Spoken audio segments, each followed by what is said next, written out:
여러분 한 주간 잘 지내셨습니까? 그런 생각을 합니다. 하루는 그렇게 짧지 않은 것 같은데 한 주일은 왜 그렇게 짧게 느껴지는지 모르겠습니다. 또 한 달은 왜 그렇게 또 짧은지, 또 1년이라는 시간이 막상 지내놓고 나면 참 빨리 달려왔구나 라는 생각을 하게 됩니다. 지난 주간에도 우리 교회 상을 당하신 가정이 있어서 장례를 치르면서 그런 생각을 했습니다. 연세가 많이 드셔서 돌아가신 그런 분이시지만 그래도 그 마지막 시간, 그 세월을 생각하면서 인생이 참 더덥고 짧은 것이 인생이다라는 생각을 했습니다. 어른들이 그런 얘기를 하는 것을 들은 적이 있습니다. 헐어놓으면 금방이다라는 말을 자주 하셨습니다. 한 달을 시작하고 한 해를 시작하고 그렇게 시작하면 참 많이 남은 것 같은데 또 돌이켜보면 참 짧은 것이 시간이고, 그 시간을 아끼는 것, 세월을 아끼는 것이 우리 그리스도인에게 주어진 믿음의 책임이라는 사실을 고백하면서 오늘도 이 말씀을 통해서 우리가 드리는 이 예배가 하나님이 기뻐 받으시고 또 우리에게는 은혜가 되어지는 귀한 예배와 말씀이 되어지기를 간절히 바랍니다. 나태주 시인이라는 분이 계십니다. 요즘 보니까 미스터 트롯인가요? 거기에 똑같은 이름을 가진 인물이 등장해서 굉장히 인기를 끌고 있다고 하는 얘기를 들은 적이 있습니다. 그분은 아니고 나태주라고 하는 시인이 쓴 따로국밥이라고 하는 시가 있습니다. 그 시를 읽으면서 참 깊은 감동이 있어서 여러분들에게 소개해 드리려고 합니다. 한번 한 구절을 들어보시고 어떤 내용인지 한번 생각해 보셨으면 좋겠습니다. 따로국밥이라고 하는 제목을 가진 시입니다.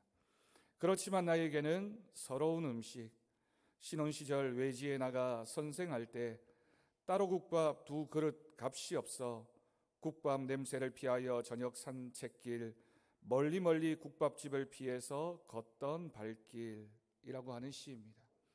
아마도 젊은 시절에 굉장히 어려웠나 봅니다. 그래서 젊은 내외가 그 국밥 한 그릇 맛있게 먹을 만한 그런 형편이 없어서 국밥집을, 그 냄새가, 좋은 냄새가 나니까 피해 다녔던 그 마음을 그렇게 시로 표현한 내용입니다.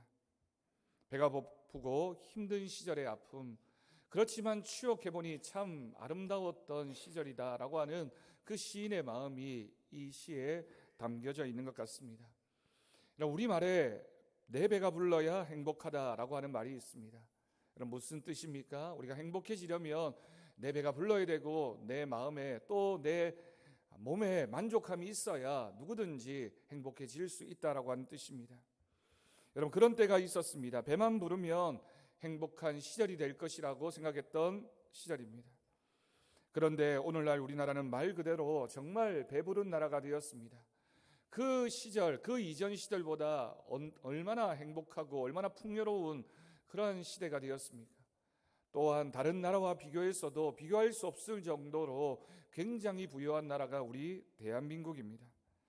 그런데 여러분, 정말 우리가 이전에 배고팠던 그 시절보다 오늘날 한국 사람들이 정말 행복하다고 생각하면서 이 시대를 살고 있을까요? 아니면 우리보다 경제적으로 굉장히 어려운 국가들과 비교해서 우리 국민들이 느끼는 행복 지수가 정말 높다, 정말 행복하다, 그런 마음을 느끼면서 우리 국민들이 살아가고 있을까요? 배고픔을 해결하면 행복해질 것이다 라고 생각했지만 정말 인간의 행복이라는 것이 그렇게 단순하지만은 않다라는 사실을 우리가 생각하게 됩니다. 언젠가 유럽에서 전 세계의 심리학자와 상담자와 정신과 의사 2천여 명이 모여서 회의를 했습니다. 여러분, 이분들은 다른 사람의 아픔, 다른 사람의 마음의 고통, 그런 걱정, 근심을 잘 해결해 주는데 일가견이 있는 다들 전문가입니다. 근데 이분들이 모여서 사람들이 행복하게 살아가야 되는데 사람이 행복해지는 데는 뭐가 필요할까라고 며칠 동안이나 연구를 했습니다. 자료를 모으고 또 조사를 하고 그러면서 내린 결론이 인간에게는 3가지가 있어야 행복해진다라고 정의를 했습니다. 여러분, 그 3가지가 무엇일까요? 첫 번째는 사랑이 필요하다. 두 번째는 기쁨이 필요하다. 세 번째는 평화가 필요하다라고 하는 결론을 내렸습니다. 그런데 여러분, 이 3가지는 예수 믿는 사람이라면 성경 말씀을 통해서 늘 들었던 내용입니다. 갈라디아서에 나오는 성령의 9가지 열매 중에 첫 세 가지가 바로 이것입니다. 사랑과 희락과 화평입니다. 이것이 있어야 사람이 행복해진다는 겁니다. 다른 것 다 가지고 있어도 행복해할 수가 없고, 다른 것 가지지 못해도 이 세 가지만 있으면 사람은 누구든지 행복해질 수 있다라고 하는 겁니다. 이 말의 뜻이 무엇일까요? 인간의 행복은 물질적인 만족이나 채워져서 행복해지는 것이 아니라 성령님이 주시는 것이고, 하나님이 우리의 마음속에 주시는 은혜가 있을 때 그것이 바로 우리를 행복하게 만들어준다라고 하는 사실입니다. 오늘 본문 7절 말씀을 보면, 그리하면 모든 지각에 뛰어난 하나님의 평강이 그리스도 예수 안에서 너희 마음과 생각을 지키시리라 라고 기록했습니다. 여러분, 우리는 지금 불안과 두려움의 시대에 살아가고 있습니다. 얼마나 많은 사람들이 불안해하면서 걱정하면서 염려하면서 그것 때문에 고통당하고 있는지 모릅니다. 그런데 오늘 말씀에 그 해답을 제시하고 있습니다. 하나님의 평강이 우리를 지켜줄 것이다. 여러분, 하나님의 평강은 하나님께서 주시는 평강입니다. 우리에게 어떻게 화평이 주어질 수 있느냐, 평강이 주어질 수 있느냐, 하나님이 주시는 평강입니다. 내가 노력한다고, 내가 마음 먹는다고 해서 주어지는 것이 아니라 하나님이 주실 때 주어지는 평강. 그런데 이 평화를 가리켜서 모든 지각에 뛰어난 하나님의 평화라고 했습니다. 여러분, 지각이라고 하는 이 단어를 영어에서는 understanding이라고 하는 단어로 표현을 합니다. 즉, 사람이 머리로 이해할 수 있는 것. 그런데 그것을 뛰어난 지각, 뛰어난이라고 하는 것, 뛰어넘는다라고 하는 뜻을 가지고 있습니다. 다시 말해서 인간이 생각하고 방법을 찾아내는 것, 그런 지혜들을 뛰어넘는 하나님이 주시는 지혜, 하나님이 주시는 평화, 그것이 있을 때 우리가 진정으로 행복해진다라고 하는 말씀입니다. 여러분, 세상에는 폭풍이 일고 염려와 슬픔과 고통이 많음에도 불구하고 설명할 수 없는 하나님의 평화가 우리의 심령 가운데 있을 수 있다라고 하는 뜻입니다. 예수님께서 폭풍이 있는, 풍랑이 있는 그 바다 위에서 깊은 잠을 주무셨습니다. 왜냐하면 예수님의 마음속에는 하나님이 주시는 평강이 있었기 때문입니다. 가난 앞에서도, 질병 앞에서도, 죽음 앞에서도 두려워하지 않고 마음의 평정을 잃지 않고 기쁨 속에 살아갈 수 있는 그런 평화를 주실 수 있다라고 하는 것입니다. 여러분, 우리가 즐겨 부르는 찬송가 가사 중에 평화, 평화로다, 하늘 위에서 내려오네라고 하는 찬송가가 있습니다. 여러분, 우리에게 평화가 필요한데 그 평화가 어디서부터 온다고요? 하늘 위에서 내려오는 평화. 하나님이 주시는 평화가 우리의 심령 가운데 있을 줄로 믿습니다. 세상이 줄 수 없는 평화입니다. 아무리 좋은 나라, 좋은 정부가 있다 할지라도 어떤 인간이 줄 수 없는 평화입니다. 또한 우리가 많이 가지면 좋다라고 생각하는 돈이 줄 수 없는 평화, 명예와 권력을 가져도 줄 수 없는 평화를 하나님께서 주시는 그 평화로 우리에게 주어지는 은혜가 있을 줄로 믿습니다. 그런데 그 하나님의 평화가 우리의 마음과 생각을 지켜주신다라고 하는 겁니다. 여러분, 가진 것이 많다고 이러한 평화를 소유할 수 있을까요? 세상은 그렇다고 얘기합니다. 많이 가지면 행복해지는 것이 세상이야 라고 얘기합니다. 요즘 아카데미상 4개 부문에서 상을 받은 기생충이라는 영화가 많은 사람들에게 다시 주목을 받고 있습니다. 그런데 여러분, 그 영화에서 다루고 있는 가장 중요한 주제가 바로 빈부의 문제입니다. 똑같은 세상을 살고 있는데 어떤 사람은 많이 가졌기 때문에 행복해 보이고 어떤 사람은 작게 가졌기 때문에 너무나도 불행해 보이는 그 현실을 그 영화에서 다루고 있습니다. 그러면서 뭐라고 얘기합니까? 우리가 살아가는 이 시대에는, 자본주의 시대에는 많이 가진 사람이 행복한 사람이야 라고 얘기를 합니다. 여러분, 정말 그럴까요? 우리가 많이 가진다고 해서 정말 행복해지는 것일까요? 하지만 하나님은 그것보다 더 중요한 것이 있다라고 말씀을 통해 우리에게 말씀하셨습니다. 우리에게는 하나님이 주시는 평안과 기쁨이 있을 줄로 믿습니다. 오늘 이 시간 이후부터는 우리가 이 말씀을 통해서 우리는 세상이 주는 평화가 아니라 하나님이 주시는 평강을 가지고 살아가는 성도들, 그런 성도들이 되어질 때 하나님이 우리의 행복이 되어지는 은혜가 있을 줄로 믿습니다. 그런데 여러분, 질문입니다. 그러면 우리가 어떻게 이러한 행복을 누릴 수 있을까?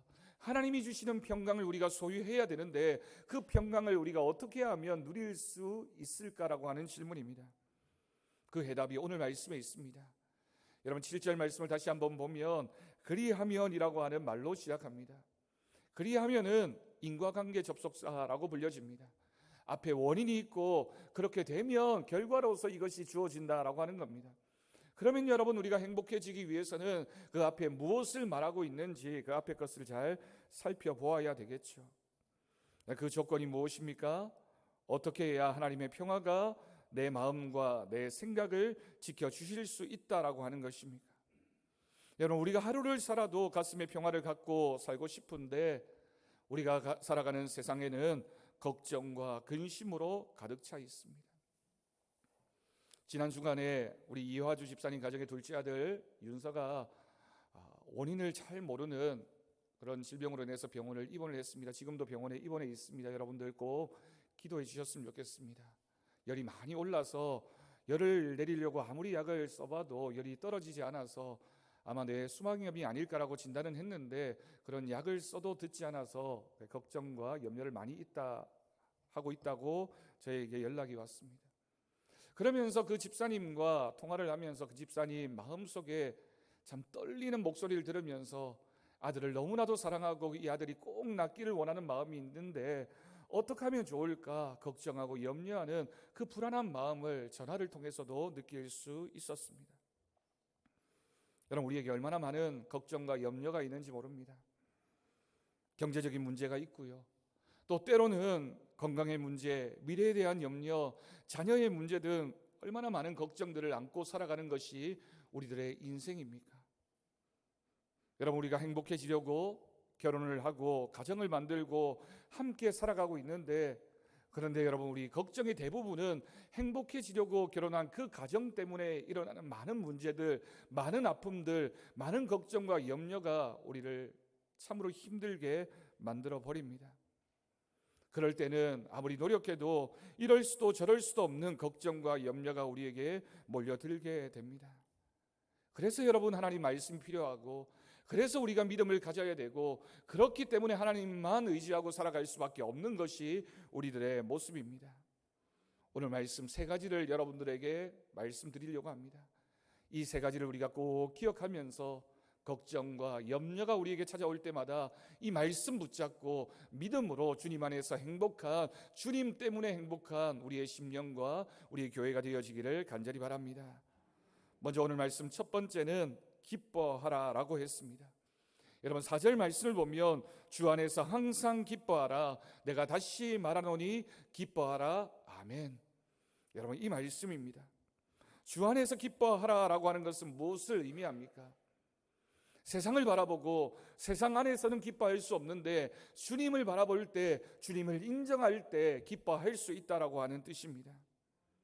또한 어떤 경우에도 나는 주님 때문에 기뻐하겠습니다라고 하는 마음의 결단을 담고 있는 표현이기도 합니다.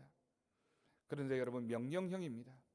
원래 형용사에는 명령형을 잘 붙이지 않습니다. 그런데 기뻐하라라고 하는 이 말씀은 주님이 내 안에 있을 줄 믿고 또한 우리가 주님 안에 있음으로 인해서 우리는 기뻐할 수 있다라고 하는 선포적인 의미를 가지고 있는 말씀입니다. 또한 내가 다시 말하노니 기뻐하라라고 하는 미래형을 사용하고 있다라는 것은 지금의 모습뿐만이 아니라 우리가 주 안에 있으면 앞으로도 주님께서 우리와 함께 하시고 우리를 기쁨 가운데 살게 해주시겠다라고 하는 약속의 말씀입니다. 그런데 여러분, 우리는 이렇게 질문합니다. 우리가 지금 당장 고난 가운데 있는데 어떻게 기쁨이 있을 수 있습니까? 지금 당장 어려움이 있는데 어떻게 기뻐할 수 있습니까? 지금 경제적으로 어려워서 내 마음에 고통이 극심한데 내가 어떻게 기뻐할 수 있습니까? 자칫하면 직장에서 해고당할 수도 있고 잘 나가던 사업이 망할 수도 있는 이런 형편 가운데 주님, 내가 어떻게 기뻐할 수 있습니까? 건강이 좋지 않아서 지금 당장 수술을 해야 되는데 내가 어떻게 기뻐할 수 있습니까? 생명을 잃을지도 모르는데 자녀가 아픔 가운데 있는데 실패했는데 염려와 걱정이 내 마음속에 가득한데 어떻게 기뻐할 수 있습니까? 그래서 오늘 말씀은 주 안에서 기뻐하라라고 말씀하고 있습니다. 여러분, 주 안에서라고 하는 이 말의 뜻은 주님을 인정하라는 뜻입니다. 내 인생은, 내 삶은 내가 주인이 아니라 주님이 주인이니 주님을 인정해야 된다라고 하는 뜻입니다. 주님의 계획하심과 섭리하심을 먼저 인정하는 것이 믿음의 출발이라고 말씀하고 있습니다. 주님께 모든 것을 맡기겠다라고 하는 믿음의 고백입니다. 우리가 하나님의 사랑을 믿는다면, 우리가 하나님의 은혜를 아는 사람이라면, 내가 그래도 주님 때문에 구원받은 사람인 줄 믿는 그 믿음이 있다면 주님 앞에 모든 것을 맡기고 주 안에 있으면 우리는 기뻐할 수 있습니다. 여러분, 빌립보서는 옥중서신입니다. 사도 바울이 감옥 가운데 갇혀 있으면서 감옥 밖에 있는 빌립보 교회 성도들을 향해서 쓴 편지입니다. 여러분, 얼마나 아이러니합니까? 감옥 안에 있는 사도 바울이 감옥 밖에 있는 빌립보 교회 성도들 향해서 너희들 기뻐해야 돼, 주 안에서 기뻐해야 돼, 그렇게 말하고 있는 겁니다. 환경이 여러분 우리에게 기쁨을 보장해 주는 게 아닙니다.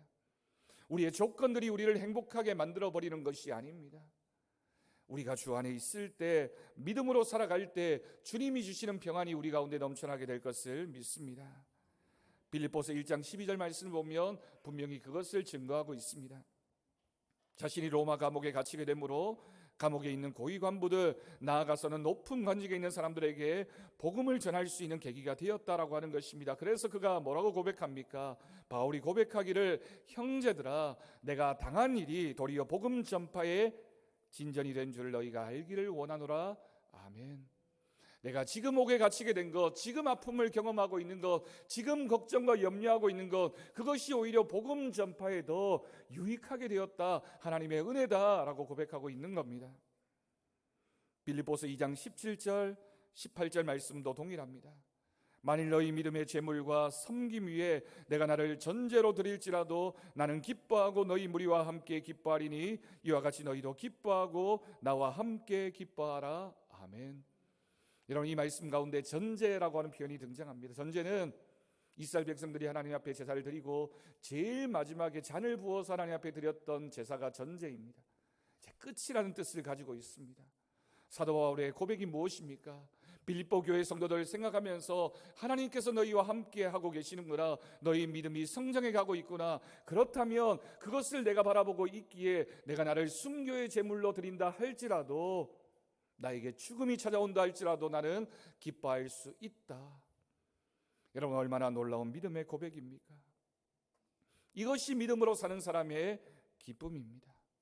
그래서 주 안에서라고 하는 말의 뜻은 우리가 믿음의 관점으로 우리가 살아가는 세상을 바라보겠다라고 하는 것입니다. 내 지혜로, 내 지식으로, 내 판단으로, 내 감정으로, 내 경험으로 세상을 바라보지 않고 주님의 눈으로, 주님의 시각으로 이 세상을 바라보며 모든 것이 합력하여 선을 이루어 가시는 하나님의 은혜의 시간인 줄로 믿습니다. 여러분, 어린아이가 엄마의 품 안에 있으면 바람이 불어도 비가 와도 날이 밝아도 어두워도 불안하거나 두려워하지 않습니다. 왜입니까? 엄마의 품에, 나를 지켜주는 엄마의 품에 안겨 있기 때문입니다.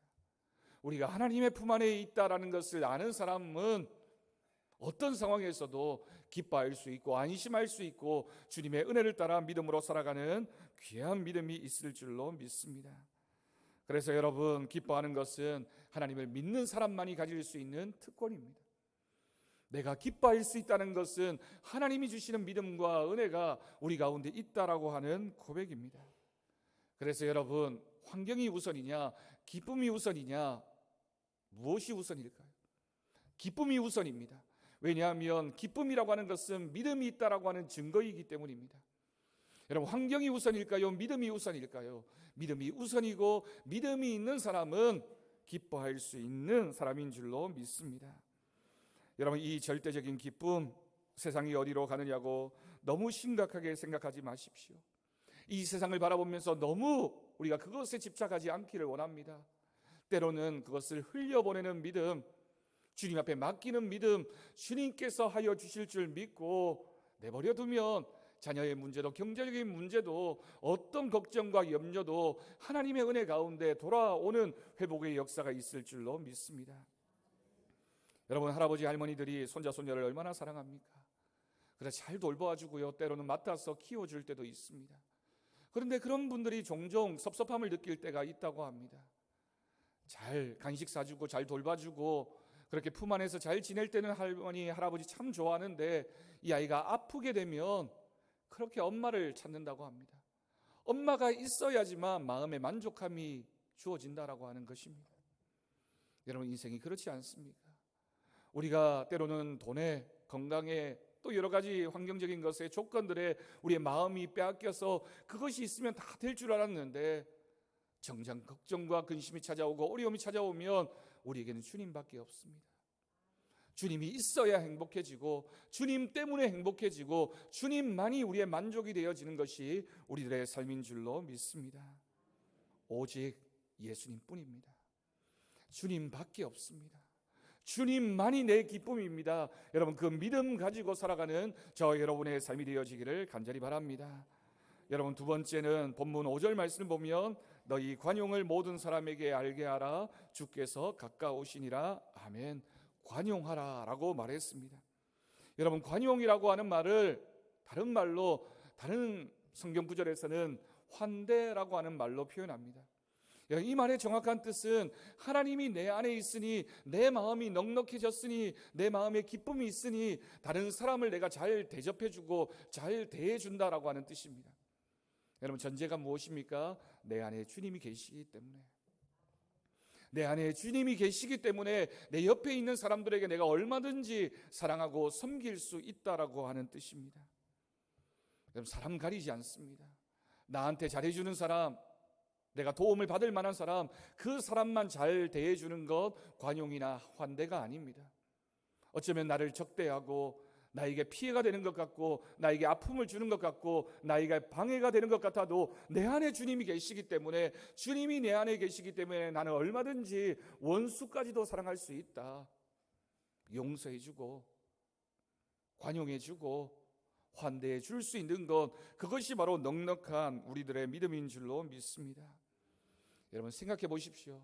우리가 갈등하고 불행하게 되는 많은 원인들 중에 제일 대표적인 것이 사람들과의 관계에서의 오는 문제입니다. 여러분, 왜 관계에 문제가 생겨나게 될까요?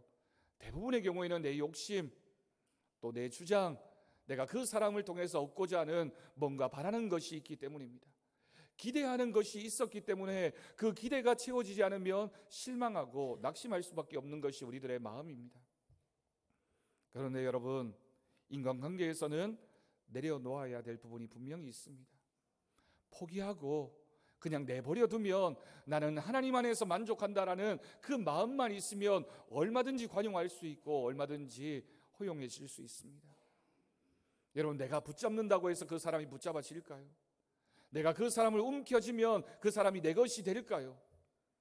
여러분, 자녀도 내 마음대로 되지 않는 것 우리가 다 잘 알고 있지 않습니까? 여러분, 정말 그렇습니다. 내가 인간관계에서 상처받지 않으려면 주님 안에서 믿음 가지고 관용하면 되는 줄로 믿습니다.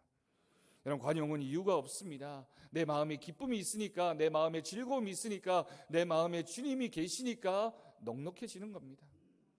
내 안에 주님이 계시고 내 안에 기쁨이 있는데 왜 내가 그 사람 앞에서 갈등하거나 혈기를 부릴 이유가 있겠습니까? 여러분, 주일날만큼은 집에 돌아가서 절대 아이들 나무라지 마십시오. 우리가 말씀의 은혜를 받은 사람들입니다. 주님의 은혜를 받은 사람입니다. 좀 구중할 만한 일이 있어도 주일만큼은 내 마음을 지켜야지, 주일만큼은 내가 관용해야지, 주일만큼은 이 가정이 행복해야지. 여러분, 그러면 우리 아이들이 주일날을 얼마나 좋아할까요?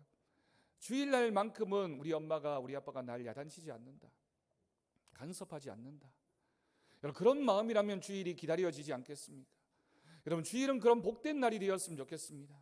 여러분, 주일에 교회에 와서 다른 성도들과 갈등할 이유가 전혀 없습니다. 듣기 싫은 말 할 이유도 없습니다. 주님 안에 있는데, 우리 모두가 주님의 자녀인데 주님이 내 마음에 만족함이 되고 기쁨이 되시는데 왜 우리가 여러분 듣기 싫은 말을 하고 상처를 주는 말을 하고 서로 아파하면서 그렇게 억지로 교회를 다녀야 되겠습니까? 그런데 여러분, 우리가 꼭 기억해야 될 말씀이 방금 전에 읽었던 5절 말씀의 마지막 부분에 있습니다. 주께서 가까우시느니라. 여러분, 인생의 끝이 얼마나 가까이 와 있는지 모릅니다.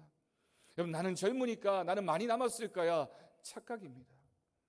여러분, 주님이 정말 가깝게 와 계시는데 왜 우리가 아둥바둥하면서 서로 상처 주고받으면서 그렇게 아파하면서 살아가야 하겠습니까? 세상에 내 마음에 맞는 사람이 몇 명이나 됐겠습니까? 여러분, 때로는 거울 앞에 서 있는 내 모습을 보면서 나도 나를 보면서 내 마음에 만족감이 없는데, 내가 싫은데, 여러분, 주변의 가족들 바라보고 이웃들 바라보면서 내 마음에 꼭 맞는 사람, 여러분, 몇 명이나 될까요? 꼭 맞았던 사람도 얼마나 많이 변하는 것이 우리들의 모습입니까?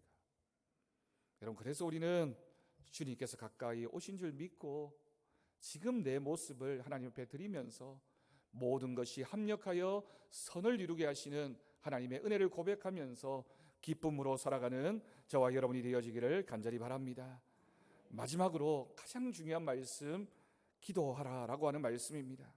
본문 6절 말씀을 보면 아무것도 염려하지 말고 다만 모든 일에 기도와 간구로 너희 구할 것을 감사함으로 하나님께 아뢰라. 아멘. 여러분, 아무것도 염려하지 말라는 것은 나태해져라, 무관심해져라, 그냥 포기해라 이런 뜻이 아닙니다. 주님께서 하여 주실 줄 믿고 주님 앞에 맡기고 기도하라는 뜻입니다. 걱정과 염려하는 시간, 마음 아파하고 힘들어하는 그 시간에 대신 뭘 하라고요? 기도하라는 겁니다. 기도가 무엇입니까? 주님께 모든 것을 맡기는 겁니다. 내 걱정과 염려의 짐을 주님 앞에 맡기고 나는 자유로워지는 겁니다. 주님 앞에 기도하는 사람이 가지는 특권입니다. 염려하면 평화가 없습니다. 그런데 여러분, 인생을 살면서 어떻게 염려를 하지 않을 수 있겠습니까? 염려투성이인 것이 우리들의 인생입니다. 그런데 염려를 하지 말라는 것이 아니라 염려하는 일이 생겨나면 그 시간에 염려하던 마음을 잠시 멈추고 걱정하는 마음을 잠시 멈추고 뭘 하라고요? 기도하라는 겁니다. 하나님 앞에 맡기고 내가 뭘 염려하고 있나, 내가 뭘 걱정하고 있나, 주님이 어떻게 하실까를 기대하면서 기도하면 하나님께서 채워주시는 은혜가 있을 줄로 믿습니다. 여러분, 생각과 걱정은 다릅니다. 생각해야죠, 계획해야죠, 준비해야죠, 열심히 살아야 됩니다. 그런데 걱정하는 것은 다릅니다. 걱정한다는 것은 하나님 앞에서 불신한다는 겁니다. 그래서 걱정 대신에 기도해야 되고, 기도했다면 하나님 앞에 맡겨두고 열심히 살아가면 하나님께서 채워주시는 은혜가 있을 줄로 믿습니다. 오늘 본문 6절 7절 말씀을 마지막으로 읽습니다. 아무것도 염려하지 말고 오직 모든 일에 기도와 간구로 너희 구할 것을 감사함으로 하나님께 아뢰라. 그리하면 모든 지각에 뛰어난 하나님의 평강이 그리스도 예수 안에서 너희 마음과 생각을 지키시리라. 아멘. 여러분, 우리의 행복도 불행도 생각에 있습니다. 모든 것이 생각에 달려져 있습니다. 주 안에 있음을 믿는 사람, 기뻐하며 살아가는 사람, 그래서 주님이 내 안에 있기에 다른 사람에게 관용하고 넉넉한 마음을 가진 사람은 기도하는 사람입니다. 기도하면 하나님께서 채워주시는 은혜가 있을 줄로 믿습니다.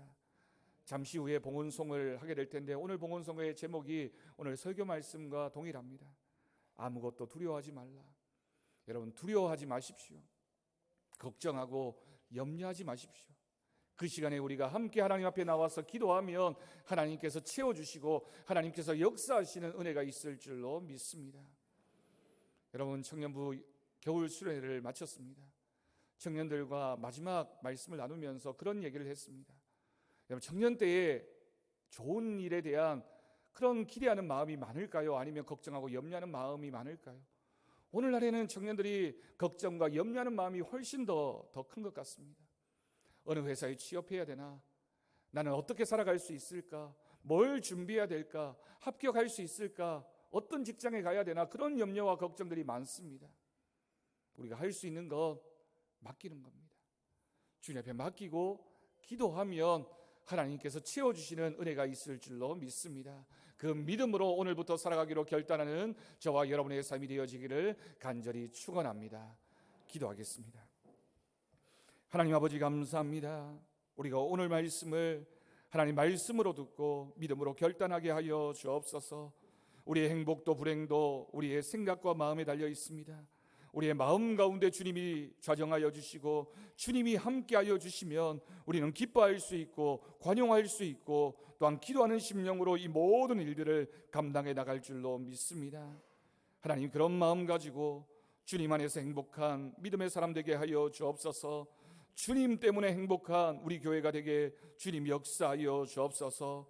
아무것도 염려하지 않고 아무것도 두려워하지 않고 주님께서 모든 것을 책임져 주실 줄 믿고 믿음으로 담대하게 살아가며 기쁨과 행복으로 살아가는 우리의 모든 인생 되게 주님께서 복되게 하여 주옵소서. 감사드리옵고 예수님의 이름으로 기도드립니다.